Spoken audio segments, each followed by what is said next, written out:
This time on Video Game Tango, Dr. Disrespect shows off his new game called Deadrop, and the only people that seem to care bought his NFTs. Hard West 2 is out August 4th, the Forest Cathedral is a little confusing to all of us, and Bounty Star is going to whet your third-person, over-the-shoulder mech thirst. Nick here reminding you to take a towel with you when you and Shia LaBeouf go and explore the interdimensional time web. Hi, I'm Josh, and my bush has been blighted by Father DuPont in the Church of the Poison Pine. I'm the interdimensional time web. And my name is Andy. Welcome to Video Game Tango! Ah! We got news! Yeah. We got olds too. That's true. I mean, listen. In between. I have things. Yeah, we got things. Let's talk about them. Hey, so, you guys ever heard of Midnight Society? Yeah, it's like the Skulls or the Illuminati. The Midnight Society. Isn't that just a sleepover? They abducted my grandfather, and he was like mentally or physically?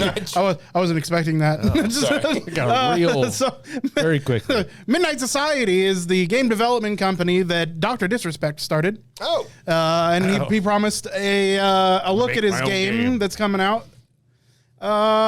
We've got a name for it. It used to be called Project Moon. Oh, spoiler. Is there hookers in blackjack? No. Okay. Maybe. I don't know what it's Dr. Disrespect. But Project Moon, much better title than what it turned into. Let's watch some Deadrop. Deadrop. D-E-A-D-R-O-P. Deadrop. Oh. Dead rope. I think it's supposed to be pronounced Deadrop, but they did a terrible disservice in naming this D-A-D or D-E-A-D-R-O-P, Deadrop. Maybe it's DEA drop, like that your government. The final poop when you die? You're not government. Isn't that what a dead drop is? That's the fine op. So Deadrop, it is... Corpse load, that's right. please, Deadrop. Sorry.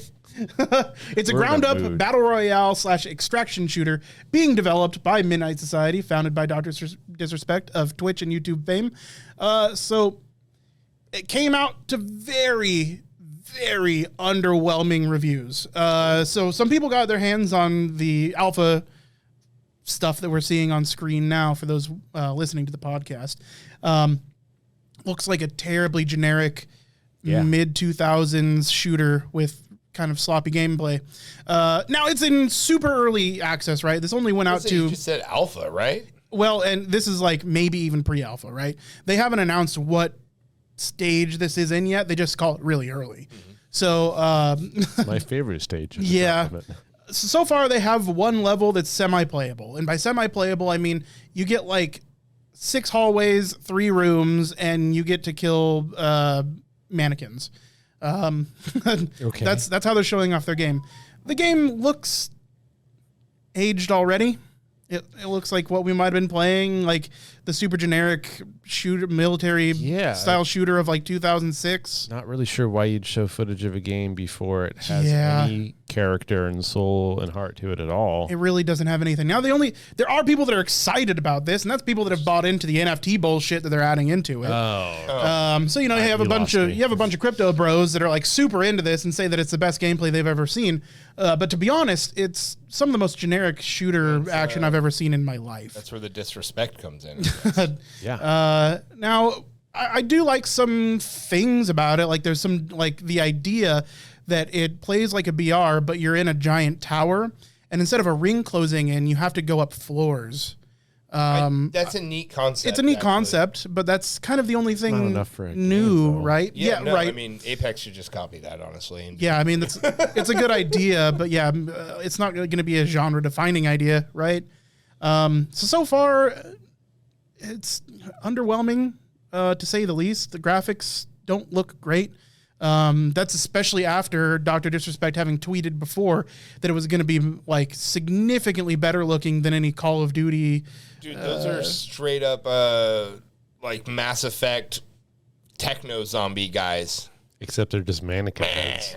Yeah, that's what we're watching on screen now, is him just shooting some mannequins. I mean, that could be, if playing devil's advocate, it's in early alpha. They don't have coding for absolutely. Yet. Well, dude, there's a reason for it, I'm sure, right? I'm grumpy that there's NFTs included in it because it's just, now just a bald face. Ruined now. Yeah, exactly. It's like I don't care if it develops anymore. As far as the NFT portion of it goes, it looks like the NFTs are going to be like custom characters, so you can buy the custom character NFTs. They're going to be exclusive to out of game, but it doesn't sound like it's going to be any more involved than that. So at least, hopefully, it seems like it's going to be just cosmetic. I mean, listen, I'm trying to polish a turd here. How about you just make a quality game and we give you money for it? Yeah, and hopefully that's what it turns into, right? This is super early development cycle, but it's not looking too promising yet. Not really. Yeah. Yeah, that gun animation of it firing looks like straight out of PS3. It really does. It's a Modern Warfare 2. Yeah, it's a JPEG at the end of the barrel. It's fine, whatever. Like I said, it's pre-alpha. We'll see where it goes. Yeah. Hopefully, it's not leaning heavy on the NFTs like that. I don't know. Like I said, the NFTs, I kind of loses me there. It's like whatever after that, you know. Yeah, I get it. It's probably a game that I'm not going to play just because it's got NFTs attached to it. To see Dr. Disrespect trying his own thing, but like it is, and that's kind of the news here, right? Is that Dr. Disrespect it looks like they're actually publishing a game at some point. So it just goes to show it doesn't matter how popular you are on Twitch, that doesn't make you any better at making good games. Yeah. Well, speaking of potentially good games as opposed to potentially NFT bullshit, Hard West 2, which we talked about last week, Weird West meets XCOM, comes out tomorrow. Like I mentioned, there was a week-long demo available. It might still be available today. But the game is coming out tomorrow. And when you say tomorrow, you mean August 4th, before the podcast comes out. So by the time the podcast launches, it'll be out. Time is a weird soup. Yes. Yes, August the 4th, 2022. I don't see if there is a price on it. Did we talk about that last podcast? So not yet from what I can see from Steam. Okay. Well, the original Hard West, which came out now 7 years ago, you can buy for $2 now. So if you are absolutely dying to play it and you can't afford the probably $20-$30, I'm guessing Hard West 2 is going to be out, maybe you can try the first one. Yeah. I remember watching some gameplay of it back when it was relevant. But no, Hard West 2 looks like it's right on my alley. Weird West mixed with XCOM, but less RNG bullshit. Very, very cool. Once I have some money to try that out, hopefully before our next podcast, I will have some time to play it and give some feedback on it. Yeah. That'd be cool. You know, I really like the art and I really like the concept. I feel like Weird West could make a comeback. Like Jonah Hex came out at the wrong time and needed, some better direction, and it needed to be like rated R. Mm-hmm. But like Weird West should make a comeback, man. What was that amazing show on HBO that they canceled after the first season? Like the Circus Wild West, and then it got weirdly dark and Carnival. Yeah, oh my God. But the art looks really cool. It seems like there's some cool story elements, some card deals. It looks pretty neat. Yeah. I'm excited to give it a try. For sure. Most definitely. What you got for us, sir? Oh, I do have a wee offering. So, Lucky Charms a game? No, I'm bringing a horror thriller puzzler game. The Forest Cathedral. Has a release window sometime this fall.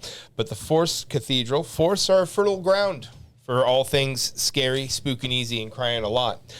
And this one, it's going to spook you good because it's based on the nonfiction book of 1962, Silent Spring.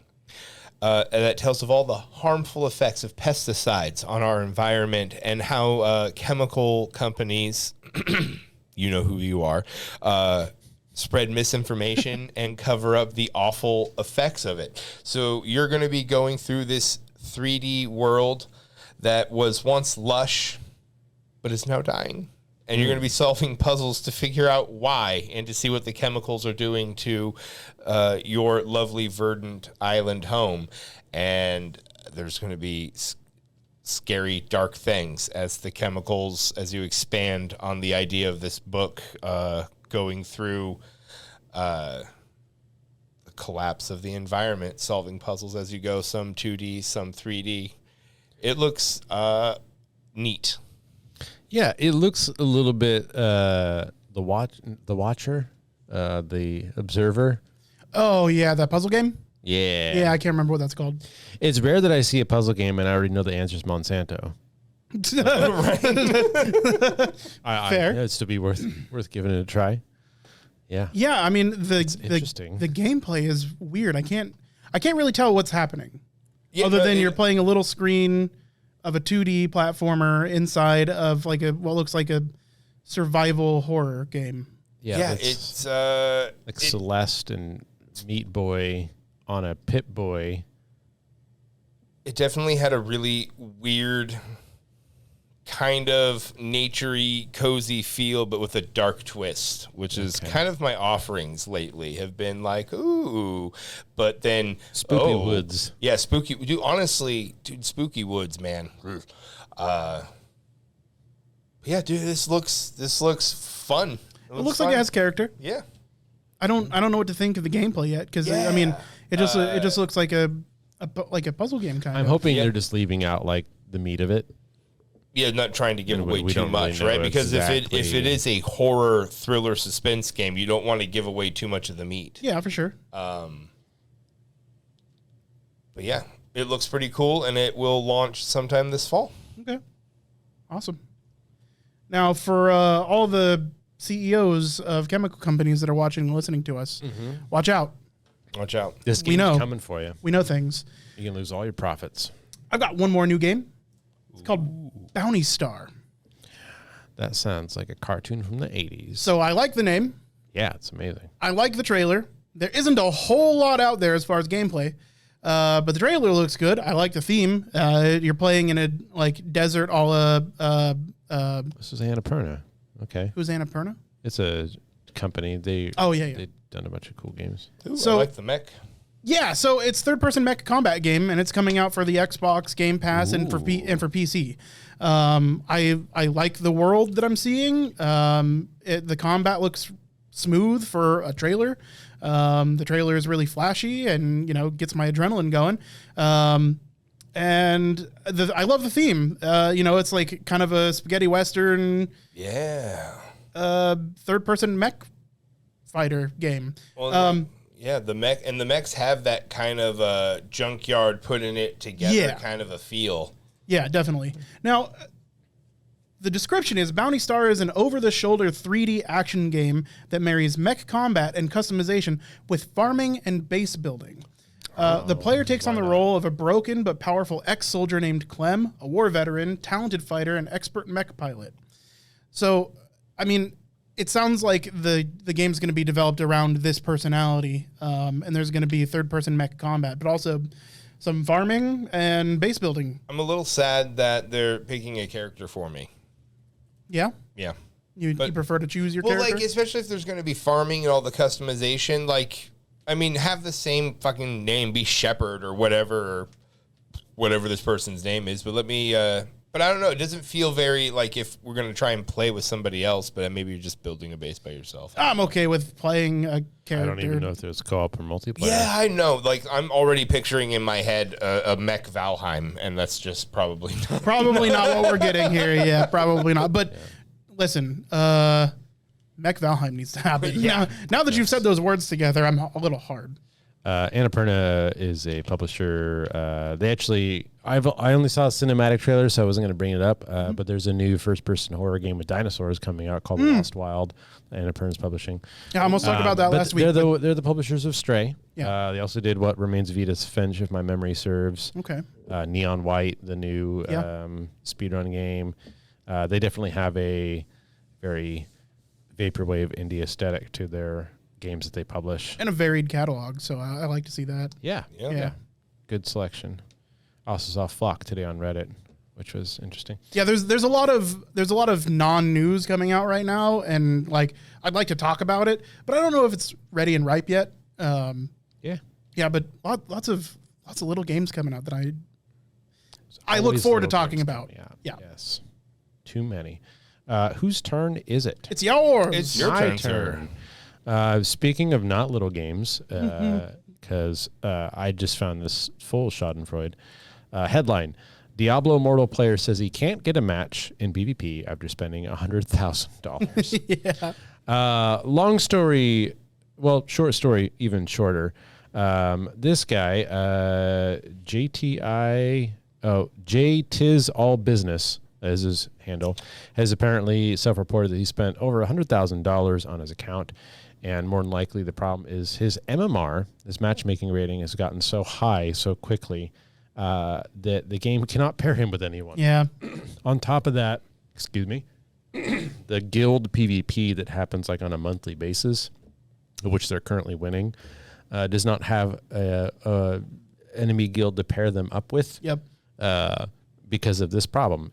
He won a pay-to-win game, and now he's complaining and he wants his money For back. sure. He says, if I can't do PvP on this account, I don't even want to have it anymore. It's like, dude, you spent $100,000. Yeah. What do you expect? What do you expect to happen? You're getting what you deserve. Exactly. Honestly. Not only that, but this is literally a thing that has plagued every Blizzard game that's got a fucking MMR component to it. World of Warcraft arenas. You get too high, you end up in queue for eternity. Same thing with their fucking I can't remember the name of the MOBA. Same thing. MMR gets too high. Heroes of the Storm. Thank you. MMR gets too high. You end up in fucking just... Same thing with fucking Overwatch. Remember spending 10, 15 minutes in waiting in queue and like high gold waiting 10 minutes to queue with people. Yeah. Ridiculous. So yeah, once you have the highest MMR, it's almost impossible to get matched against anybody else. And that's been true of so many Blizzard titles at this point that, like, if you didn't kind of see that coming, you probably shouldn't have spent the $100,000. Well, like honestly, send him the plaque. Here you go. You won Diablo Immortal. Send him the plaque. It's just you spent $100,000 on a video game. Yeah. I don't care that video game just solves world hunger. Yeah, like, dude. I don't care if that video game dispenses blowjobs. It's not worth $100,000. There's no video game worth that much money. No. You're just spending daddy's oil fund money or whatever trust fund stuff you have, or your own money, which would be even worse. So yeah, I hope you see what the problem is. Yeah, it's you. Problem's you. Yeah. Play something else. Yeah. No, keep trying on this. Just get a new account. That's it for me. I can only spend $20,000 on the next one. Just kind of be competitive. work your way down. 20 grand, you're still a pleb. Josh, you have more Activision Blizzard news because guess what? We all do. Yeah. No, we're sliding in hard and heavy with it there. So you know what what Activision Blizzard probably did with that $100K was tiny yacht. No, give it to a union busting law firm law firm that specializes in union resistance. Yep. So just a few months ago, when Blizzard's like, okay, since we treated you guys so badly at Raven Software, we're gonna let you guys have a union and a work and life balance and maybe healthcare and some fun things like that. Like they're going with it, right? And it's like, oh, okay, maybe they're not complete bastards after all.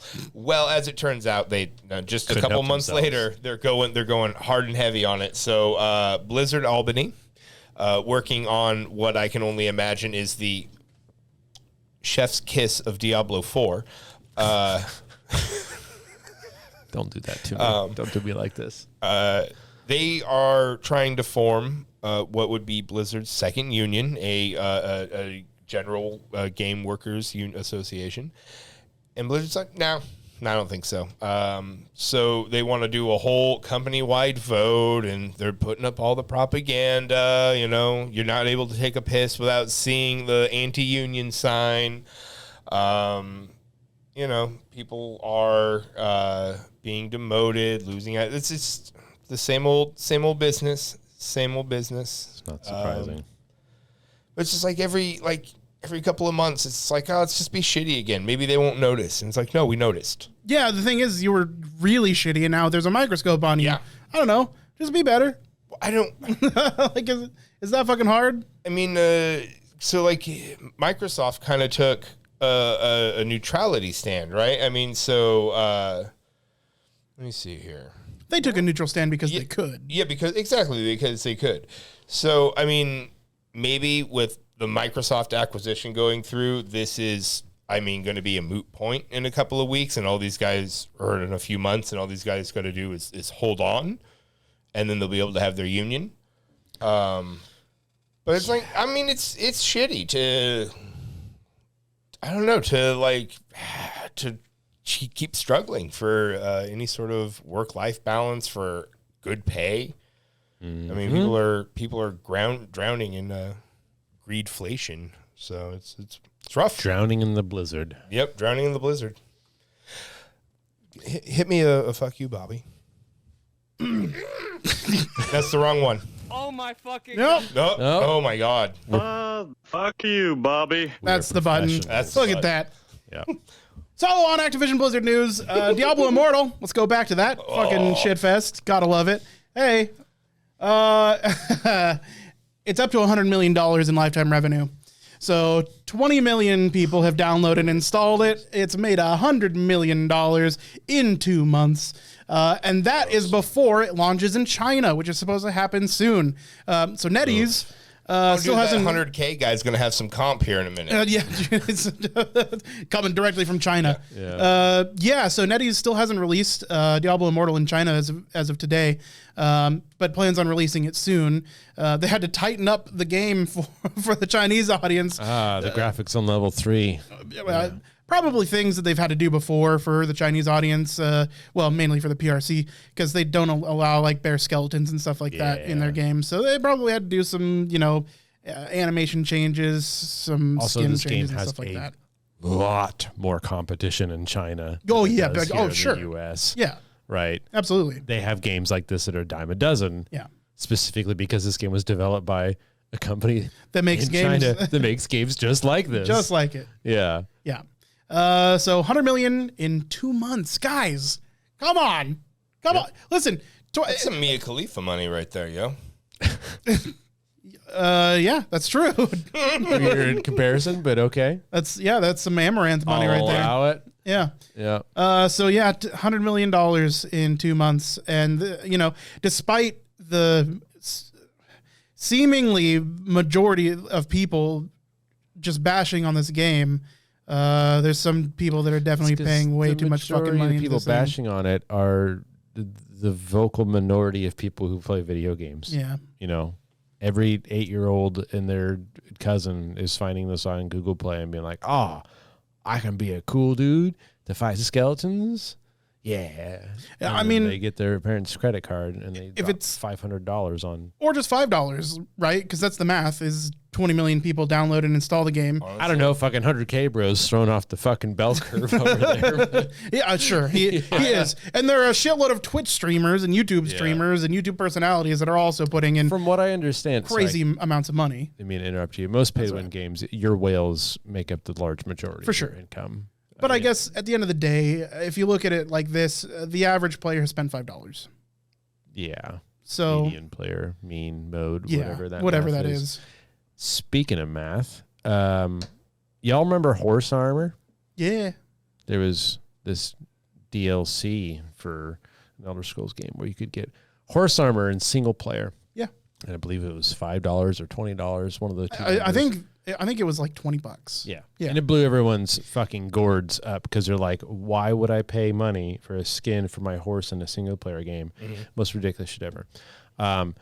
Blizzard, this one?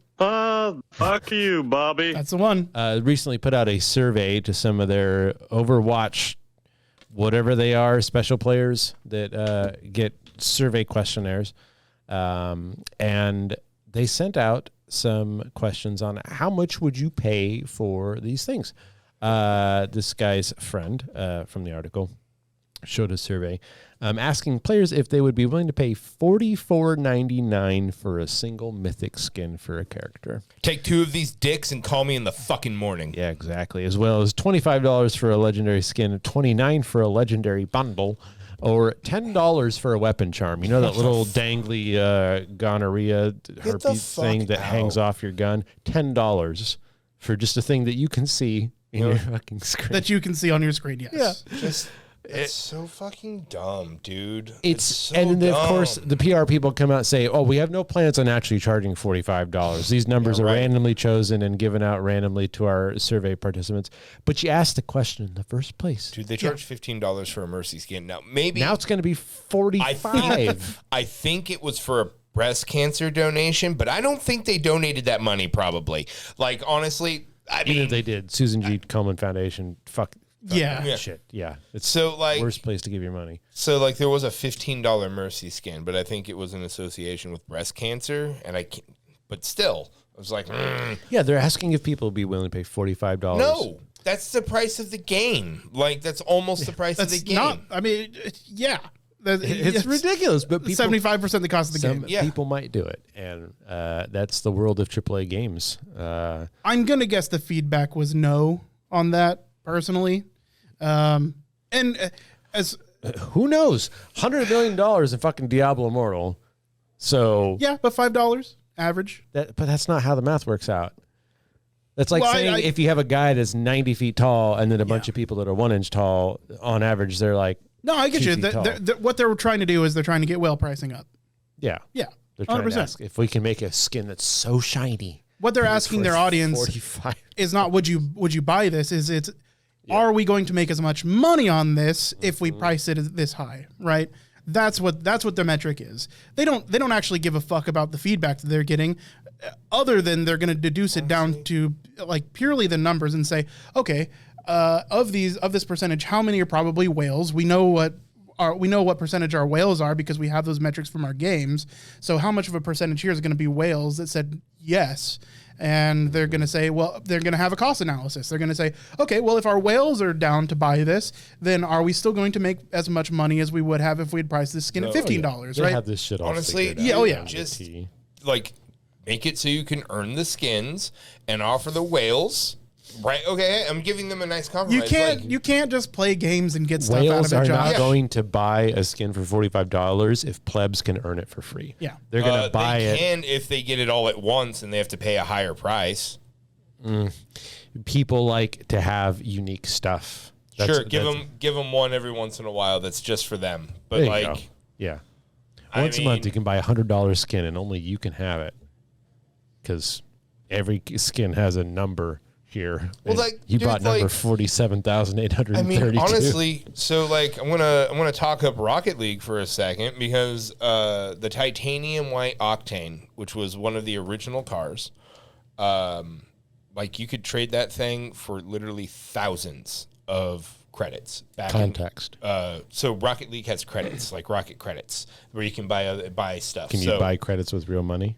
Yes, you can, but you can also just trade across credits, and so you can.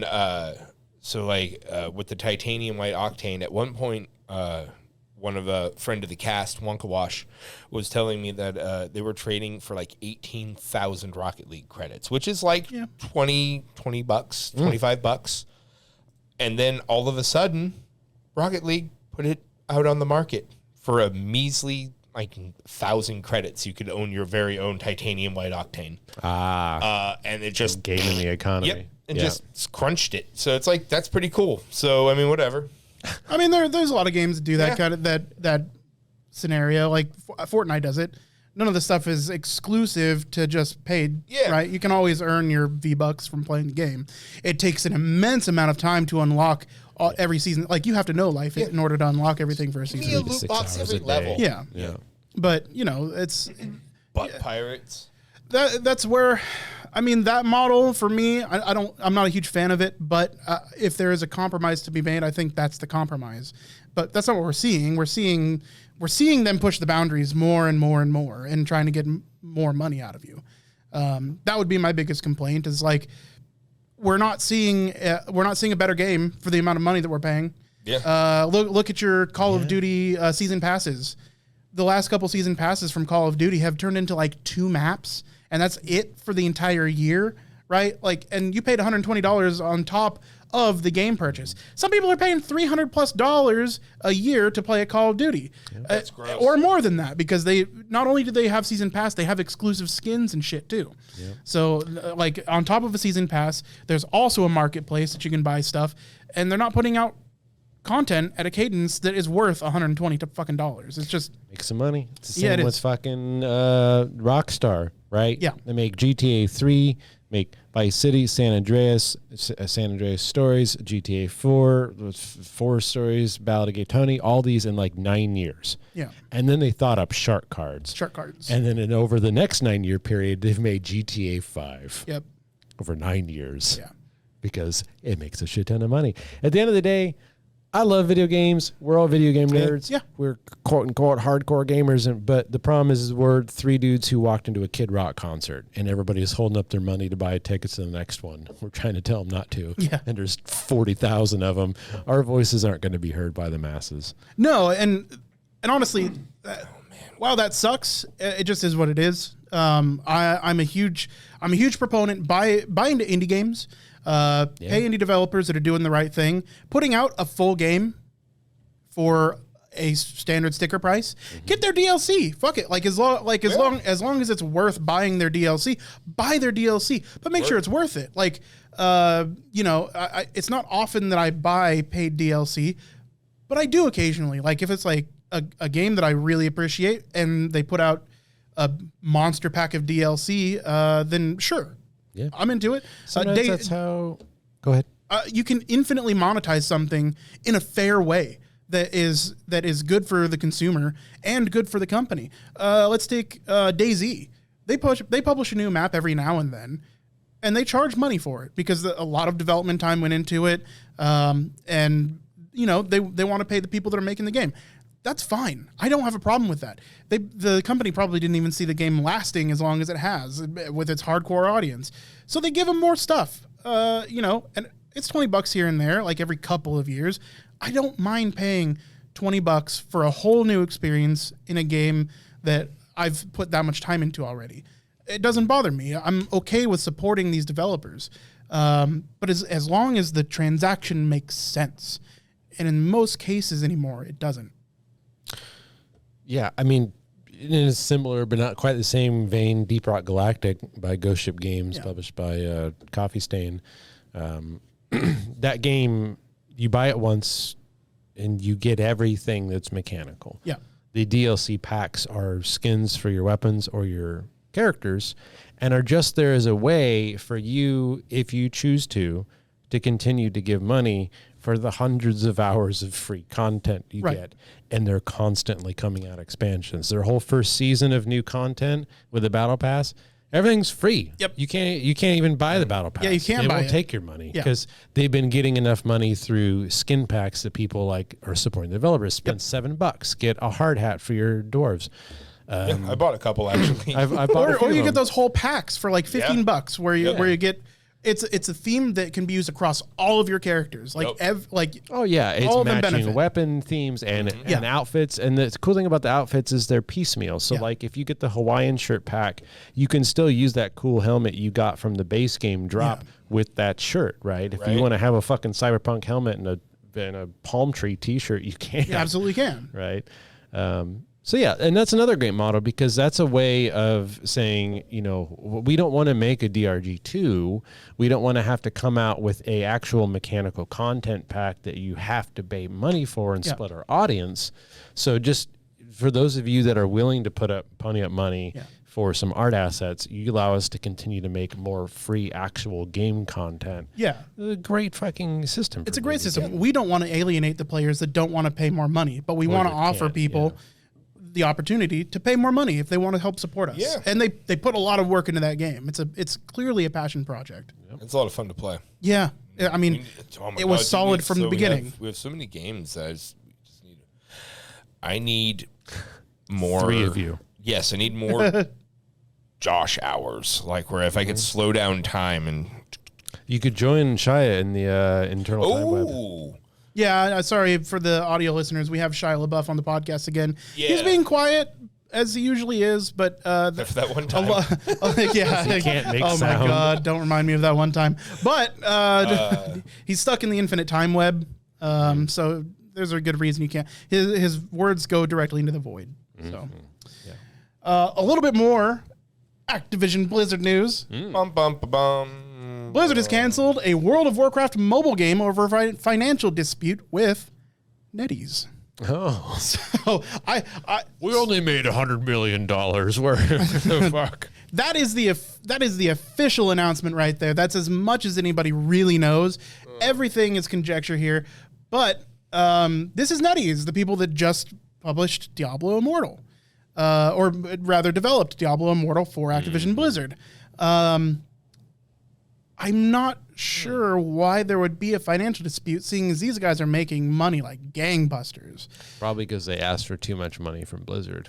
Or Blizzard asked for unreasonable. Nope, never mind. I'm not going to paint NetEase as the good guys. They're just not. Neither of them is. Yeah, I have two sins. I think you may have nailed it on the head, Bond man. villains, and they couldn't decide which one of them got to kill James Bond. So, well, fine, we'll just let him go then. Yeah. And yeah. Oh boy. So what have you guys been playing? I have been playing. I play a little Humankind. I'm playing some RimWorld. I'm playing Into the Breach, and I think that's about it. Yeah. I've gotten really heavy back into RimWorld, full mods. Got about 150 base quality of life and enhancement mods, UI mods, and then another 50 to 100 content mods. And I'm using RimPy, an external mod manager. Like all moddable games, the majority of these last week of me, quote unquote, playing RimWorld has just been trying to manage my mod list, finding new mods, trying to make sure the game works, dealing with errors. But when the results do happen, it's fucking glorious. It's like getting to play a whole new game. Well, yeah, and it's a game that you can come back to all the time because there's new content made by the people that love the game. And the game's like procedurally generated too. Like my first big mod pack I did coming back into it was full tribal Neolithic. I was making flint scrapers. I had blowguns with fucking poison to knock people out. It was fantastic. And then I am Neolithic cavemen. So when you get paralytic abasia and the bubonic plague and gutworms all in the same week, and your doctor's like, maybe you should do cocaine about it. Yeah. It wasn't great. It was a massive struggle just to keep my people fed and not infected. I was in a jungle biome mixed with some other alpha biome stuff. It was basically like Pandora and Jurassic Park kind of had a baby and it wants to eat you. I was fighting dinosaurs and gigalocusts, which are described as the size of an elephant. Just come down out of the sky. And my alpacas didn't stand a chance. So then, yeah, I did a big, just kind of did a huge Fallout overhaul mod, which was fun. I had all the Fallout content and the music, but there's way too many mod conflicts and errors. Yeah. My fucking Brahmins they kept turning into pink cubes. And somehow the ghoul mod pack to add in the ghoul race was making the world gen screw up and turning everything into one biome. Well, It's very complicated. I mean, it's an engine problem. Let's be real here. It's just modders that are newer to the game, Sure. not defining their deaths and whatnot. Yeah. But also Humankind, which is kind of come and gone. Humankind, I can't remember the name off the top of my head, is made by the company called Amplitude. Amplitude has also made Endless Space, which was a 4X sci-fi game, Endless Dungeons and whatnot. And their games always have such heart, and they have this super clean, amazing UI in all their games. And the animations and everything's so smooth. It's like you're watching a cool sci-fi or fantasy stuff, and like the feel and like aesthetic of Humankind is great. But then, like, you realize the UI looks really awesome, but it's also, like, needlessly complicated. And then the meat behind the game, once you get into it, usually the problem is their AI always has fucking trouble. And it's always like they take this good shot at making, like, a competitor to Civ or to Stellaris, and it's like, you got halfway there. Like, I had anybody who's played Civ, like you can piss off enemy opponents, right? And you have relations, go to war with them, whatnot. It's really hard to tell in Humankind exactly what you can do and not do to influence their opinion. And I was trading partners with this one person on an entire different continent. We were trading everything together, perfect alliance. And they had good relations with somebody that I didn't like. I ended up going to war with them. And somehow that gave them a grievance casus belli to ask for one of my territories on the northern side of my border, which is the top of the continent. It's like if somebody in Brazil asked for Russia to give them Siberia. And like, why do you have the right to do this? And now like... Listen, man, land rights. Yeah, Land rights, it's just man, out of the blue. Squatters' rights, bro. Yeah. Those are the kinds of things where it's like, now I've lost my trading partner because either I give them this random territory or my economy tanks because they suddenly are pissed off. Yeah. And I tried a few things. It's got a really bunch of neat ideas. Other people might not have the problems I had. But you start as literally just a little tribe. You don't even have a civ. And you go around, you hunt and gather, and you kill deer. And then once you've earned enough little points, you get to choose your first civ. So you can start as all the kind of Neolithic civs. And then after you earn some more achievements, you pick a different civ. So you can go from like, the Greeks into the Turks into the Americans, right? And you carry over bonuses and unique buildings from each one. So you essentially bounce around between different civilizations, which is a really neat idea. Doesn't keep you locked into one kind of play style the whole game. That's a neat concept. It's I like neat. that idea. And I'm hoping that it still gets some support. I mean, it's been out for 2 years now. Humankind has? Mm-hmm. Did it just get new DLC or big updates? Probably. I don't know. I was just playing the base game. Okay. Because Humankind we've been getting trailers for something Humankind lately. Could be. I think it's worth trying. If you like 4X games, give it a shot. It might really catch you. It does a lot of neat, nifty things. There are some janky bits, but it's the case with Amplitude games. I think it's worth giving it a shot. I think maybe those trailers were because it was coming to console. Probably. Yeah. Yeah. Okay, that makes sense. Yeah. What have you been playing? So I did a little Rocket League. Andrew and I were hitting it up there a little bit. I've been playing, of course, as always, a little bit of Apex. Justin and I were doing pretty well the other day. We played a sniper rifles and shotgun mode, which nobody liked. We'll be honest about that. Loved it in Halo. But then I've also gotten really, really back into Stellaris the last few days. Well, actually, the last few days have been in a drug haze because of a neck injury. But like right up until then, I was playing a lot of Stellaris, a lot of Rocket League, and a lot of Apex. And then we were playing V Rising. But yeah, now that I'm feeling a little bit better, I'm looking forward to getting in some games this week. Yeah, I think if it's a reasonable price, like I'm talking $20, I might pop on Wild West or Weird West. Hard West. Hard West 2. Yeah. Hard West. Let's read some reviews first. Yeah. Let them come out, see if there's any like major bugs, the game's crashing to desktop on startup. Let them get that worked out if that happens. Yeah. Or it might be a bad boy and buy myself a Stellaris. I can't imagine. Yeah, it's more than $40, but yeah, I would love to play some more V Rising. My sleep's kind of finally back to normal, so I can actually probably do that. If you want to play Stellaris with all of the DLC, I can show you some cool mods too. Now that you kind of got your feet wet, roughly quadruple the content in the game. Just with mods? With one mod. With one mod? Yeah, you think your mega structures, your Dyson spheres, and your stellar accelerators are great. Wait till you see gigastructures. I was looking at my hours played, and I have like 147 hours. Oh, damn. And I was like, yeah, that's pretty good. And then I was like, I wonder what Nick's got. And I look over, and it's like 1,754. And I was like, played a little bit of Stellaris. Oh, shit. Okay. Now, I will be completely honest. At least 400 of those hours are the game running overnight. Another 200 is me starting and stopping because I'm trying out different mods.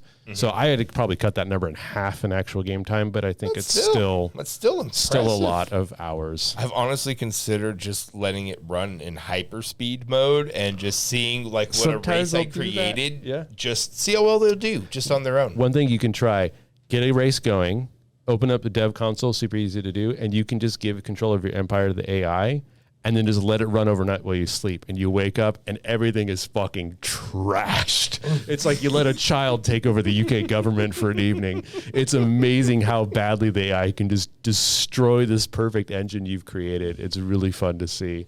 So I recommend trying that out. Yeah. What have you been playing? I haven't been playing much, and we'll talk about that why on the Balcony Time podcast. But Ooh, a mystery. I have been playing a little bit of DayZ. There's a new mod map came out. Well, it's not super new, but it's the first time I jumped into it. It's probably about a month and a half old now at this point. But it's a map called Operation Blackpool. Boy, oh boy, is that a fucking hard map, because you know what's more difficult than players and zombies is adding dinosaurs into the mix. So you're part of a strike. Tar Pits, which is kind of on brand. Yeah, you're kind of a strike team that's going in to bring down the dino population that's accidentally been let out from an accident. Zombie accident. So, and you're supposed to be picking up the pieces as far as like what caused this accident.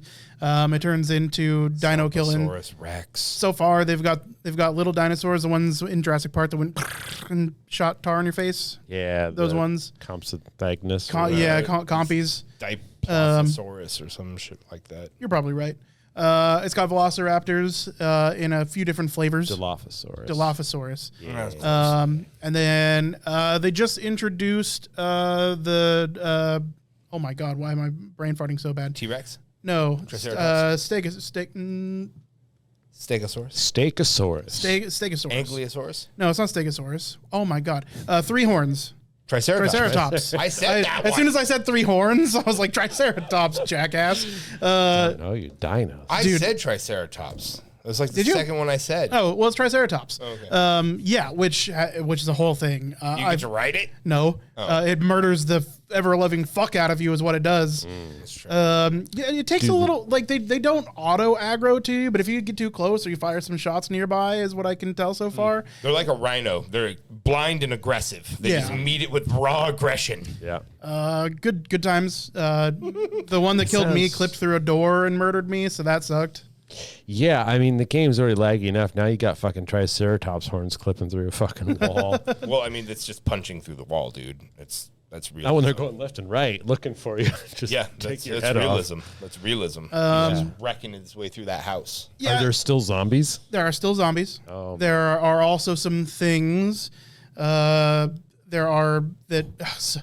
The real question is... They throw every monster that's ever been in DayZ at you, plus... like every modded monster that's ever been in DayZ, plus dinosaurs in this question is modded map. Will a zombie horde chase a Triceratops, or Yeah. will those things fucking aggro each other and start fighting? They will, but the Triceratops is going to murder zombies. I mean, I know, it but just watch it. Just yeah, okay, no, it does. dope. Excellent. The Velociraptors, you can cheese them pretty easy as long as you can jump up on a car or something like that. Is Sorry, doorknobs, bitch. more than like 3 feet tall, then they can't attack you. It's cheesy, but it works for now. If you just wanted to play a janky dinosaur game, Ark already exists. Yeah, I don't like Ark. I'm playing DayZ with dinosaurs. Thank you. It has more to that. So it's got a kind of a Namalsk thing going on. There's a secret lab. There's teleporters and shit. That makes it really cool. But it's so hard that I haven't gotten to that point. So we'll see about that one. Well, good luck. I consider myself pretty good at DayZ. This map is for the extreme players, though. Like, really, at the end of the day, it's for the people that have the 15,000 plus hours, not for the 2,500 hour people. Oh, Yeah. Okay. Damn. Yeah. People that are better at video games than I am. So, other than that, I've been doing some things. We'll talk about that in Balcony Time. Hopefully, Balcony Time will be up this week. This one got a takedown notice too. So The balcony times are getting takedown? yeah, so this is the 5th one now that has gotten a takedown notice before it's published. So I'm trying to figure out the unfortunate thing is company they're just going to strike everything we put out. they don't strike Video Game Tango. It's only Balcony Time stuff, and I have a feeling that it might have to do just with our name. Thing is we have an old channel for Balcony Time Podcast. That one hasn't gotten flagged for anything. So He's not putting out content on it, probably. yeah, it's not new content. So I'm trying to figure that out. It's pretty much impossible. You can't get a hold of anybody at YouTube. So basically, I put it out with a later premiere date, and if it gets flagged, I take it down. I make a change, flag it, I take it down. So I'm experimenting with what the fuck is going on, because I have been separating them in their title, so I've always been putting BTP in. So I tried to do it without the BTP, see if that worked. I don't know what's happening, because in the last 2 episodes, we haven't had any copyrighted content on the channel at all. We did show a Beavis and Butthead clip in one. That could easily be it. Sure, but I mean, it was like Just 7 a bot seconds that is crawling long. YouTube videos. Yeah, and but it sees I don't know. frames from Warner Brothers or Paramount stuff, just auto. Yeah, claims. potentially, but I did all the things to protect yourself from that, including all the fair use stuff. But At the end of the day, tiny I know. YouTuber, At the end of the we day, have no rights. They don't care. Right. 100%. We don't even get to know who's flagging it. So at the end of the day, I don't know what I'm going to do about that. Hopefully that's stuff that I can put out for you later. But until we get that figured out, I don't know. So Balcony Time Podcast is on an unfortunate hiatus. Make sure you listen to it, because we're going to talk about some stuff coming up soon. So thank you guys so much for listening and watching. Yeah. Otherwise, we'll see you at that same tango time. Same tango place. Oh, you bastard. Same tango time. Same tango place. Same tango time. Same tango place.